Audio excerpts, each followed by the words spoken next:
UP के 71 जिलों में कोविड कर्फ्यू खत्म। कल से गौतम बुद्ध नगर में भी कोविड कर्फ्यू होगा खत्म। अब मेरठ, लखनऊ, सहारनपुर, गोरखपुर में ही कर्फ्यू। इन जिलों में सक्रिय मामले 600 से ऊपर हैं। दिल्ली, यूपी के बाद अब उत्तराखंड में अनलॉक की तैयारी। पहले चरण में कम संक्रमण वाले इलाकों को खोलने की तैयारी। बाजारों में भी मिल सकती है ढील।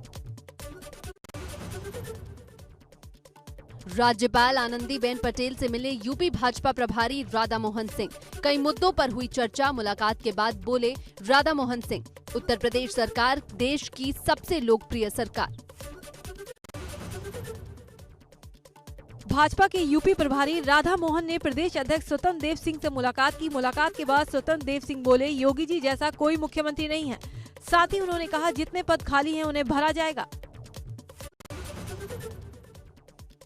लखनऊ में बीएल संतोष की मैराथन बैठकों का असर। यूपी में खाली पड़े नियमों, आयोगों के पद जल्द भरे जाएंगे। पार्टी कार्यकर्ताओं, पदाधिकारियों के नामों पर हुई चर्चा। 5 जुलाई से पहले सभी पद भरे जा सकते हैं। जल्द ही नामों की लिस्ट सरकार को भेजने की तैयारी। दिल्ली दौरे के दूसरे दिन मुख्यमंत्री तीरथ सिंह रावत केंद्रीय मंत्री राजनाथ सिंह से मिले।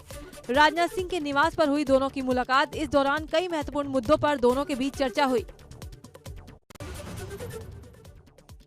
यूपी पुलिस के नए डीजीपी के चयन को लेकर कवायद तेज। शासन ने 31 आईपीएस अफसरों का ब्यौरा केंद्र को भेजा।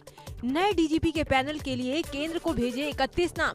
वरिष्ठता के हिसाब से नासिर कमाल का नाम सबसे ऊपर। अलीगढ़ शराब कांड का मुख्य आरोपी ऋषि शर्मा गिरफ्तार। एसएसपी अलीगढ़ कलानिधि नैथानी ने की पुष्टि। पुलिस ने मुख्य आरोपी पर रखा था 1 लाख का इनाम। अतीक अहमद के भाई गैंगस्टर पूर्व विधायक अशरफ के खिलाफ बड़ी कार्रवाई। खालिद अजीम उर्फ अशरफ की 25 करोड़ की संपत्ति कुर्क की गई। सभी भूखंडों को कुर्क कर पुलिस ने लगाया नोटिस बोर्ड। अमरोहा में तमंचे पे डिस्को का वीडियो वायरल। नशे में धुत युवक ने अवैध तमंचे के साथ दिखाई हनक। शादी समारोह में तमंचे पर डांस से सहमे लोग। धरोना थाना क्षेत्र के पखरपुर का बताया जा रहा वीडियो। रामपुर में दुल्हन ने की हर्ष फायरिंग। सगाई के दिन लाइसेंसी बंदूक से चलाई गोली। वीडियो सोशल मीडिया पर हो रहा वायरल। 4 से 5 महीने बताया जा रहा है वीडियो। 6 मई को हुई थी युवती की शादी। प्रयागराज के धूमनगंज इलाके में दबंगों ने डॉक्टर की बीच सड़क पर पिटाई कर दी। क्लिनिक में मरीज देख रहे डॉक्टर को दबंगों ने घसीट कर बाहर निकाला। फिर उसके बाद मारपीट शुरू कर दी।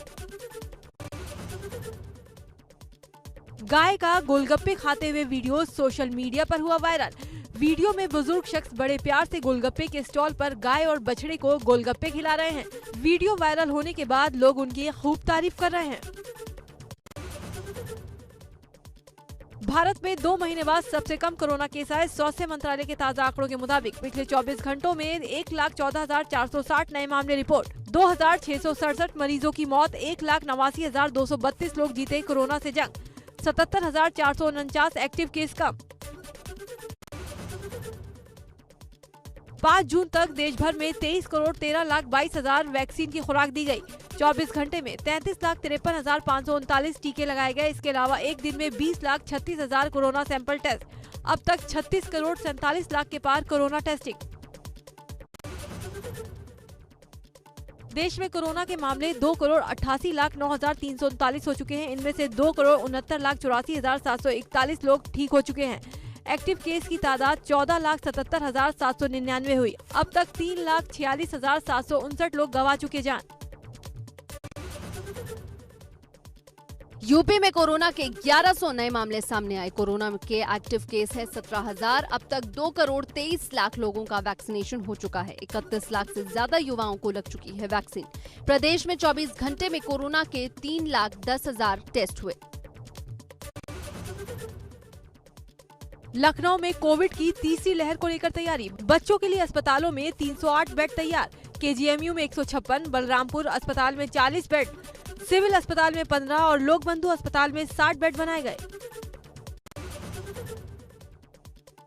दिल्ली के जीबी पंत अस्पताल में 24 घंटे में ही उस आदेश को वापस ले लिया जिसमें नर्सिंग स्टाफ के मलयालम बोलने पर रोक लगा दी गई थी।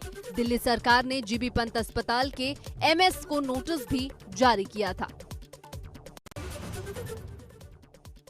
भाषा विवाद पर कांग्रेस नेता राहुल गांधी का ट्वीट, लिखा दूसरी लैंग्वेज की तरह मलयालम भी भारतीय भाषा है, भाषा पर भेदभाव बंद किया जाए। वैक्सीनेशन पर नेता प्रतिपक्ष इंदिरा हृदयेश ने सवाल खड़े किए। उन्होंने कहा, राज्य सरकार के फ्री में वैक्सीन लगाने के दावे पूरी तरह से फेल साबित हो रहे हैं। यही नहीं, अस्पतालों में वैक्सीन लगाने के नाम पर मुनाफाखोरी का खेल चल रहा है।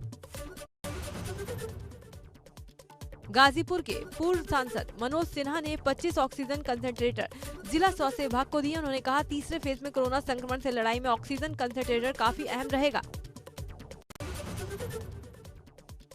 उन्नाव में नगर पालिका परिषद चेयरमैन ने वैक्सीनेशन को रफ्तार देने के लिए अनूठी पहल की। अपने अपने वार्ड से संक्रमित को खत्म करने पर सभासद को अतिरिक्त विकास का ऑफर दिया। वार्ड को कोरोना मुक्त घोषित करने पर 2 लाख का इनाम भी दिया जाएगा।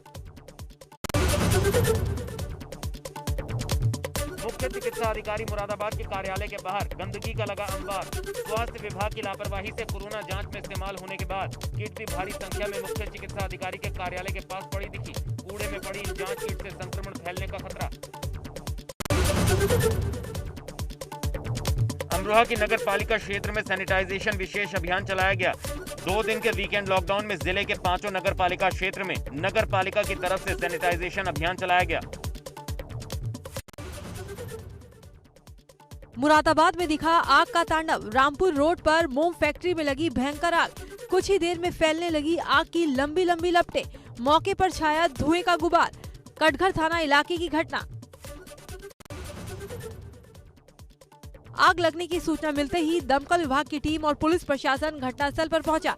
घंटों जद्दोजहद के बाद आग पर काबू पाया जा सका। आग से लाखों के नुकसान की आशंका। ग्रेटर नोएडा के कसाना टावर में लगी भीषण आग। टावर की 5वीं मंजिल में आग लगने से अफरा तफरी। दमकल विभाग की टीम आग बुझाने में जुटी रही। बीटा 2 थाना क्षेत्र के अल्फा कमर्शियल बेल्ट में है कसाना टावर। लखनऊ के नखास इलाके में गुमटी में भयंकर आग लगने से हड़कंप। पल भर में आग में जलकर राख हुई गुमटी। आग की लपटें ऊपर तक उठने लगी। बिजनौर में गैस सिलेंडर लीक होने से घर में लगी आग। आग लगने से लाखों का सामान जलकर खाक। दमकल विभाग की कई गाड़ियों ने बुझाई आग। थाना स्योहारा के मछली मंडी का मामला। गाजियाबाद के शहीद नगर में ट्रांसफार्मर में लगी आग ने लिया विकराल रूप। मकान और दुकानें भी आग की चपेट में आ गईं। फायर ब्रिगेड की कई गाड़ियों ने बमुश्किल आग बुझाई। मौके पर अफरा तफरी का माहौल रहा। कानपुर के आर्यनगर इलाके की दुकान में आग लग गई। आग से भारी नुकसान। फायर ब्रिगेड की 3 गाड़ियां मौके पर पहुंची। आग लगने का कारण शॉर्ट सर्किट। आगरा में यमुना नदी में नहाने गए 3 बच्चे डूबे। 2 बच्चों के शव नदी से निकाले गए, जबकि एक बच्चे की तलाश कर रहे गोताखोर। सिकंदरा थाना क्षेत्र की घटना। बरेली में छात्रा से गैंगरेप के 2 आरोपी गिरफ्तार। मुठभेड़ में बरेली पुलिस ने पकड़े दोनों आरोपी। पुलिस की गोली से एक आरोपी घायल, दूसरा गिरफ्तार। गैंगरेप के 4 आरोपी अब भी फरार। 6 बदमाशों पर गैंगरेप का आरोप। श्रावस्ती में वन विभाग की टीम को मिली बड़ी कामयाबी। वन माफियाओं के पास से लाखों की बेशकीमती लकड़ियां बरामद। लकड़ियों से भरा हुआ ट्रक लेकर बाहर जाने की फिराक में थे 5 वन माफिया। फिर बढ़ी बाहुबली मुख्तार अंसारी की मुश्किलें। फर्जी एम्बुलेंस मामले में फरार 3 गुर्गों पर 25-25 हजार का इनाम घोषित। 14 जून को बाराबंकी कोर्ट लाया जाएगा मुख्तार। बिजनौर के ईदगाह रोड पर 2 पक्षों में जमकर पथराव हुआ। पथराव में 2 लोग जख्मी, जिला अस्पताल में भर्ती। मामूली विवाद को लेकर पथराव हुआ। पुलिस ने मौके से 3 लोगों को हिरासत में लिया। हमीरपुर के जरिया इलाके में क्रिकेट खेलने के दौरान 2 सगे भाइयों को कुछ दबंगों ने गोली मारकर घायल कर दिया। उनके पिता पर भी कुल्हाड़ी से हमला किया। तीनों घायल झांसी रेफर। घटना को अंजाम देकर बदमाश जंगलों की तरफ भाग निकले। मुरादाबाद के मझोला इलाके में बाइक सवार गुंडों ने फायरिंग कर एक युवक को गोली मार दी। घायल युवक की हालत गंभीर, अस्पताल में भर्ती कराया गया। मंडी समिति चौकी के पास की वारदात। एटा में 2 बहनों के साथ छेड़खानी की सूचना मिलने पर पहुंचे 3 भाइयों को दबंगों ने गोली मार दी। वहीं एक की हालत ज्यादा खराब होने पर आगरा रेफर किया गया है। पुलिस के मुताबिक दोनों बहनें खेत से लकड़ियां लेने गई थी। फिरोजाबाद के दोखलगांव में मां और 2 बेटियों का शव घर के कमरे में मिला। दोनों लड़कियों का शव फांसी के फंदे पर लटका था, जबकि मां का शव जमीन पर पड़ा था। पुलिस के मुताबिक कई दिन पुराने हैं ये शव। ग्रेटर नोएडा की बिस्तर पुलिस और बदमाशों के बीच मुठभेड़। 2 बदमाश मुठभेड़ के बाद गिरफ्तार। उनके कब्जे से बाइक, 4 लूट के मोबाइल, अवैध तमंचे और जिंदा कारतूस बरामद। बदमाशों पर दर्जन से भी ज्यादा लूटपाट चोरी के मुकदमे दर्ज। सहारनपुर पुलिस ने मुठभेड़ के बाद 6 शातिर बदमाशों को धर दबोचा। 3 बदमाशों को पैर में गोली लगी। एनकाउंटर में 2 सिपाही भी जख्मी हुए। 3 फरार बदमाशों को पुलिस ने कॉम्बिंग के बाद गिरफ्तार किया। मेरठ पुलिस ने 7 शराब तस्करों को गिरफ्तार किया। छापेमारी में भारी मात्रा में ENA यानी शराब बनाने में इस्तेमाल किए जाने वाला केमिकल बरामद। पंजाब की 3 डिस्टिलरी से ENA चोरी करके बना रहे थे नकली शराब। अलीगढ़ में जहरीली शराब से मौतों के बाद उन्नाव पुलिस एक्शन में। पुलिस ने छापेमारी कर 10 क्विंटल लहन नष्ट किया और सैकड़ों लीटर अवैध शराब बरामद की। शराब बनाने वाले 3 अभियुक्तों को गिरफ्तार कर भेजा जेल। उत्तराखंड में मजदूर 6 महीने से बिना मजदूरी मिले काम कर रहे हैं। पिछले 6 महीने से वेतन नहीं मिलने पर मजदूरों में भारी आक्रोश। जल्द कंपनी को मानदेय भुगतान करने की मांग।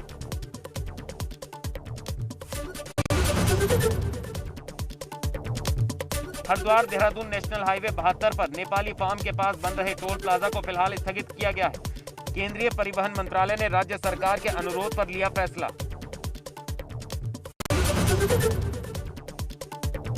बॉलीवुड एक्टर और फिल्म निर्माता सौरभ शुक्ला ने अल्मोड़ा का भ्रमण किया। उन्होंने ऐतिहासिक और सांस्कृतिक लोकेशनों का लिया जायजा।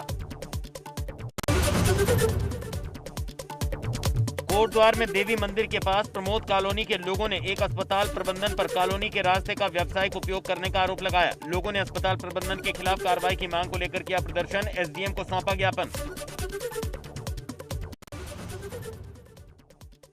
लालकुआं में प्रांतीय उद्योग व्यापार मंडल के पदाधिकारियों ने बाजार खुलवाने की मांग को लेकर किया प्रदर्शन। प्रदेश सरकार को जगाने के लिए थाली और शंख बजाकर जताया विरोध।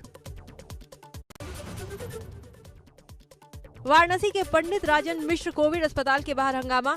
सैलरी आधी मिलने से नाराज सफाई कर्मियों का हंगामा। कर्मचारियों का आरोप 17,000 रुपए के बजाय 9,000 रुपए दिए जा रहे हैं। जालौन में बिजली की किल्लत से नाराज लोगों ने सड़क जाम कर दी। पिछले 15 दिनों में बिजली विभाग की अव्यवस्थाओं के चलते लोगों को बिजली नहीं मिल रही। मौके पर उरई कोतवाली पुलिस लोगों को समझाती रही। सोनभद्र में अस्पतालों में OPD चालू करने की घोषणा के बाद भी नहीं शुरू हुई OPD। अस्पतालों में लगी मरीजों की भीड़। OPD में नहीं बैठ रहे डॉक्टर। CMS ने बताया OPD चालू करने का आदेश अभी तक नहीं आया। आजमगढ़ में सरकारी अस्पतालों में कोविड प्रोटोकॉल का पालन करते हुए OPD सेवा शुरू। करीब 1 महीने के बाद शुरू हुई OPD। लोगों की दिखी भीड़। मुरादाबाद के रहने वाले चौकीदार ने कायम की अनोखी मिसाल। अपनी सैलरी को 2 हिस्सों में बांटकर अयोध्या में बनने वाली श्री राम मंदिर और मस्जिद के लिए दान किया। इस संबंध में DM को एक लेटर भी सौंपा। बिजनौर में बड़े भाई के इलाज के लिए पिता ने 4 साल के मासूम को बेच डाला। इलाज के लिए पैसों की कमी के चलते अपने ही दोस्त को लाखों में बेचा बच्चा। उन पैसों से भाई का इलाज करने के साथ रोजी रोटी के लिए खरीदी नई ई-रिक्शा। खबर वायरल होने पर पुलिस ने लिया संज्ञान। बच्चे को उसके परिवार को लौटाया वापस। जालौन के मुख्यालय उरई से सिमरिया गांव तक जाने वाली सड़क खस्ताहाल। 15 किलोमीटर की सड़क की दूरी तय करने में लगते हैं 90 मिनट। कई साल बीतने के बाद भी नहीं बन पाई सड़क। लोगों में जबरदस्त आक्रोश।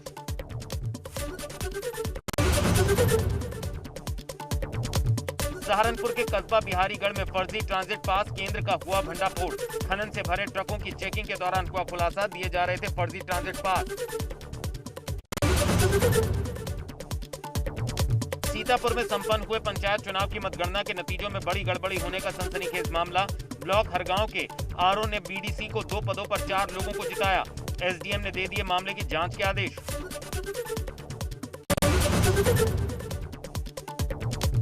वाराणसी में रुद्राक्ष कन्वेंशन सेंटर बनकर तैयार। जापान के पूर्व प्रधानमंत्री शिंजो आबे और PM मोदी ने 2015 में रखी थी नींव। अत्याधुनिक सुविधाओं से लैस इस भव्य इमारत में लगे हैं 108 एल्युमिनियम से बने बड़े रुद्राक्ष। लोगों को अब उद्घाटन का इंतजार। दिल्ली में राशन की डोर स्टेप डिलीवरी योजना को लेकर CM अरविंद केजरीवाल ने प्रेस कॉन्फ्रेंस कर केंद्र पर निशाना साधा। कहा हमने केंद्र सरकार से 5 बार अनुमति ली है, उसके बाद भी अचानक केंद्र ने हमें रोक दिया। हमने इस योजना का नाम मुख्यमंत्री घर घर राशन योजना रखा था। आपने ऑब्जेक्शन लगाया कि हम इस योजना का नाम मुख्यमंत्री के नाम से नहीं रख सकते। हमारा मकसद अपना नाम चमकाने का नहीं था, हमारा एक ही मकसद था, किसी भी तरह से ये स्कीम लागू हो और गरीबों को उनका राशन मिलने लगे। सीएम केजरीवाल बोले, इस देश में अगर स्मार्टफोन, पिज्जा की डिलीवरी हो सकती है तो राशन की क्यों नहीं। कई गरीब लोगों की नौकरी जा चुकी है, लोग बाहर नहीं जाना चाहते, इसलिए हम घर घर राशन भेजना चाहते हैं। केजरीवाल ने आगे कहा, पिछले 75 साल से इस देश की गरीब जनता राशन माफियाओं का शिकार होती आई है। अगर घर घर राशन की योजना लागू हो जाती है तो माफियाओं का राज खत्म हो जाएगा। पिछले 75 साल से इस देश की गरीब जनता राशन माफिया का शिकार होती आई है। अगर ये घर घर राशन व्यवस्था लागू हो जाती ना सर, ये राशन माफिया खत्म हो जाता। पश्चिम बंगाल के काथी में भाजपा नेता शुभेंदु अधिकारी और उनके भाई सौमेंदु अधिकारी के खिलाफ केस दर्ज। तृणमूल कांग्रेस ने दोनों नेताओं पर नगरपालिका से राहत सामग्री चोरी करने का आरोप लगाया है। रूस के राष्ट्रपति व्लादिमीर पुतिन ने प्रधानमंत्री नरेंद्र मोदी की तारीफ की। कहा, जिम्मेदार नेता हैं भारतीय प्रधानमंत्री, भारत और चीन के मुद्दों को सुलझाने में सक्षम। एक दिन की राहत के बाद फिर हुई देश के कई शहरों में पेट्रोल और डीजल की कीमतों में बढ़ोतरी। पेट्रोल में 27 पैसे प्रति लीटर और डीजल में 29 पैसे प्रति लीटर का इजाफा। दिल्ली में आज पेट्रोल 95 रुपए और डीजल 85 रुपए का पार। 7 देशों ने बड़ी बहुराष्ट्रीय तकनीकी कंपनियों पर ज्यादा टैक्स लगाने का फैसला किया। G7 समूह ने गूगल, फेसबुक, एप्पल और अमेजन जैसी बड़ी अमेरिकी कंपनियों पर 15% तक टैक्स लगाने के लिए ऐतिहासिक वैश्विक करार पर हस्ताक्षर किए। 13 बार के चैंपियन राफेल नडाल ने साल के दूसरे ग्रैंड स्लैम फ्रेंच ओपन के चौथे दौर में जगह बना ली। नडाल ने अपने करियर में 16वीं बार फ्रेंच ओपन के चौथे राउंड में जगह बनाई है। इसी के साथ एक ग्रैंड स्लैम में सबसे ज्यादा मैच जीतने का रिकॉर्ड भी बना दिया। दिग्गज अभिनेता दिलीप कुमार की अचानक तबीयत बिगड़ गई। उन्हें मुंबई के हिंदुजा अस्पताल में भर्ती कराया गया है। दिलीप कुमार को सांस लेने में तकलीफ हो रही थी। एक्ट्रेस यामी गौतम की शादी के बाद की पहली तस्वीर सामने आई है, जिसमें वो काफी खूबसूरत लग रही हैं। उन्होंने इसमें ग्रीन कलर की साड़ी पहनी है, हाथों में लाल चूड़ा, मांग में सिंदूर और गले में मंगलसूत्र भी है। उत्तराखंड फेम एक्ट्रेस टीना दत्ता की टॉपलेस तस्वीरों के बाद अब उनकी लेटेस्ट तस्वीरें चर्चा में बनी हुई हैं। इन तस्वीरों में एक बार फिर से उन्होंने बोल्डनेस की सारी हदें पार कर दी हैं। फोटोज को शेयर करने के साथ ही टीना ने कैप्शन में लिखा, समुद्र के बीच में मैंने खुद को पाया। एक्ट्रेस कियारा आडवाणी ने रिवील किया अपना फिटनेस सीक्रेट। अच्छे मेटाबॉलिज्म और क्लियर स्किन के लिए रोज सुबह एक गिलास गर्म पानी के साथ लेती हैं नींबू का रस। वर्कआउट के बाद कियारा सेब के स्लाइस के साथ पीनट बटर लेना पसंद करती हैं। लंच में कियारा घर का सादा खाना पसंद करती हैं। रोटी के साथ सब्जियां जैसे पालक, कद्दू और अंकुरित अनाज शामिल करती हैं। कियारा सी फूड की बड़ी शौकीन है। डिनर में मछली खाना पसंद करती हैं। स्नैक्स के तौर पर नट्स लेती हैं कियारा। सारा अली खान अपनी फिटनेस पर खूब ध्यान देती है। अपने फिटनेस मंत्रा को लेकर सारा ने एक इंटरव्यू में शेयर किया। अपना फिटनेस मंत्रा सारा ने एक इंटरव्यू में शेयर किया। सारा ने बताया वो दिन की शुरुआत जिम में कार्डियो वर्कआउट के साथ करती हैं। फिट रहने के लिए सारा पिलेट्स ट्रेनिंग भी करती हैं। साइकिलिंग में भी सारा खूब पसीना बहाती हैं। साथ ही डाइट का भी पूरा ध्यान रखती हैं। शादी के बाद काम न मिलने पर काजल अग्रवाल ने घटा दी थी आधी फीस। काजल अग्रवाल ने अच्छे प्रोजेक्ट से जुड़ने के लिए अपनी फीस आधी करने का फैसला किया। काजल अग्रवाल फिल्म कुमा में मेन लीड में नजर आने वाली हैं। पिछले साल अक्टूबर में बिजनेसमैन दोस्त गौतम किचलू से की थी शादी।